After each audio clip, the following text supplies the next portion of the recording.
네. 제가 이제 자녀한테 네. 증여를 하려고 하는데 그 네. 이유는 요즘에는 증여하는 게 유행이라 그러더라고요. 네. 근데 증여를 미리 해야 좋다면서요. 네, 맞습니다. 왜 미리 해야 좋은 거예요? 일단 요즘 증여를 예. 절세 수단으로 많이 활용하시는 이유가 예. 자산 시장이 예.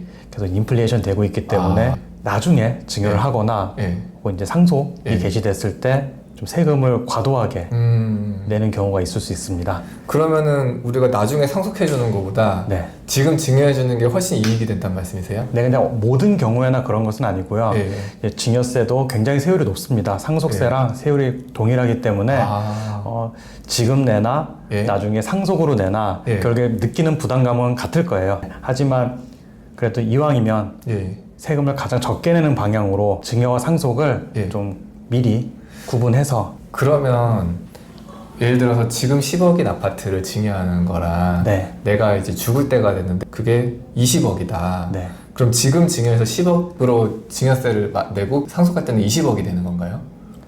네, 맞습니다. 그 상속 개시 당시 가액으로 세금을 물리는 거기 때문에 예. 20억을 기준으로 상속세를 부과하게 됩니다. 그러면은 미리 증여를 해놨으면은 네. 10억에 대한 증여세만 내면 되고 네, 나중에 그렇습니다. 20억은 이제 신경 안 써도 되는 부분인 거예요? 네, 그렇습니다. 하지만 네. 이제 그게 이제 10년 동안 예. 증여한 가액은 이제 상속재산에 포함이 되기 때문에 10년 동안은 포함이 돼요? 네, 그렇습니다. 예. 그래서 그 부분을 잘 생각하셔서 예. 세금 계산을 미리 다 하셔서 예. 네, 선택을 하셔야 될 것 같습니다. 그러면은 우리가 언제 죽을지 모르는 거기 때문에 그렇습니다. 10년이라는 걸 생각한다면은 최대한 빨리 증여하는 게 좋겠네요. 네, 아무래도 빨리 증여하는 게 절세 수단으로서 좀 효율적이고요. 어차피 상속을 할 네. 거라면. 네, 그리고 예. 제가 한 가지 말씀을 못 드렸는데 예. 증여를 그러니까 10년 전에 했더라도 예. 증여세로 낸 부분은 상속세 계산할 때 세액 공제가 됩니다. 아, 세액 공제가 네, 되니까? 증여세로 낸 부분은 상속세에서 빠지기 때문에 예. 중복으로 세금을 무는 경우는 염려하지 않으셔도 됩니다. 아, 그렇군요. 네.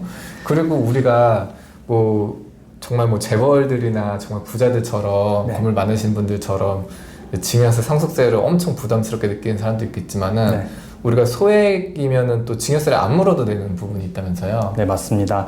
아까 이제 자녀에 대한 증여를 예. 말씀하셨는데 일단 미성년 자녀인 경우에는 미성년자. 네, 예. 2천만 원까지 2천만 원. 네, 증여세가 공제가 됩니다. 계산을 할 때. 예, 예. 그래서 2천만 원까지는 증여세로 내지 않아도 되고요. 아, 그럼 제가 자녀한테 3천만 원을 증여하면 네, 1천만 원 부분에 대해서만 증여세 내면 되는 네, 겁니까? 맞습니다. 아, 되게 좋네요. 더 좋은 거는 네. 이제, 성년인 경우에는 네. 5천만 원까지 5천만 원까지? 네, 증여세가 면제됩니다. 아, 그러면은 제가 성년 자녀에게 한 7천만 원을 증여했다. 네, 그러면 2천만 원만 네, 세금을 맞습니다. 내면 되네. 2천만 원 대해서만. 네, 맞습니다. 아, 너무 좋은 제도인데요.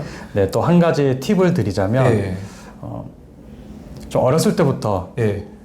이런 증여를 통해서 예. 자녀에 대한 재산 증식이라든가 절세를 생각하신다면 예. 한 5세나 5세나. 네, 예. 4세 예. 예. 그때 먼저 2천만 원을 증여하시고 하고. 예. 그다음에 10년이 지난 이후에 예. 다시 또 2천만 원, 한 15세 정도에 예. 증여를 또 하시고 예. 그다음에 성년이 되는 해에 또 3천만 원까지 증여를 하시면은 7천만 원에 대해서 예. 네, 증여세를 전혀 내지 않으셔도 됩니다. 그러네요. 이 증여세를 계산할 때 그 가액은 예. 10년 동안 아, 네, 10년 단위로 네, 계산하는 10년 단위로 계산을 하기 때문에 예. 또 10년이 지난 다음에 다시 2천만 원을 증여할 때는 아. 다시 또 면제가 됩니다. 그러면은 만 10세가 되기 전에 2천만 원을 먼저 주는 게 네. 조금 네, 맞습니다. 유리하겠네요. 아무래도 유리하긴 합니다. 아, 알겠습니다. 그리고 2천만 원을 주더라도 네. 신고를 해야 되나요?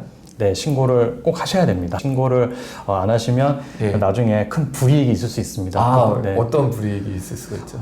단순히 이제 현금 같은 경우에는 증여세를 이제 결국에는 신고하지 않아도 낼 세금이 없으니까 큰 예. 불이익이 없을 수도 있지만 예. 주식 같은 경우 예, 주식 요즘 최근에 주식 계좌를 개설을 해서 맞아요. 예. 자녀들에게 이제 그 돈으로 주식을 사는 경우가 있는데 예. 이걸 신고를 하지 않으시면 나중에 주식이 몇십 배, 예. 몇백 배가 됐을 때 예. 그 가액을 기준으로 증여세를 과세할 경우가 생길 수도 있습니다. 아, 그래서 내야 될 세금이 없다고 해서 예. 신고를 안 하시면 안 되고 꼭 신고를 하시는 게 무조건 신고를 해야 되네요. 네, 여러모로 아. 유리합니다.